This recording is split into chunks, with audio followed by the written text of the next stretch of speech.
সারাদিন শুধু ঘরে বসে থাকিস আর খাস।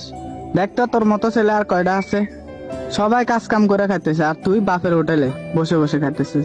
তোর মতো ছেলে আমার লাগবে না, যা বাসা থেকে বের হয়ে যা। আরে থাক না, ছেলেটার সাথে এরকম করে না, ছেলেটা মনে হয় অনেক কষ্ট পাবে। তুমি চুপ করো, তোমার জন্য আর ছেলেটা এমন হয়ে গেছে, কোনো কাজ কাম করে না, সারাদিন বাসায় বসে থাকে, বাপের হোটেলে বসে বসে খা। যা বের হয়ে যা বাসা থেকে। আরে আরে যাস না বাবা, বাবা তুই যাস নে। দেখো, তোমার সাথে আর আমার রিলেশনটা রাখা সম্ভব না, কারণ আমার বাসা থেকে তোমাকে মানবে না। আর তুমি বেকার, তুমি কোনো কিছু করো না, আর তুমি পড়াশোনাও করো কিরে, না। বাহিরে কার সাথে কথা বলতেছিস? ঘরে আয়। জি আম্মু, দাঁড়াও, আসতেছি। ওই শোনো, আমার আম্মু ডাকতেছি, আমি চলে যাইতেছি। ভালো থাইকো তুমি।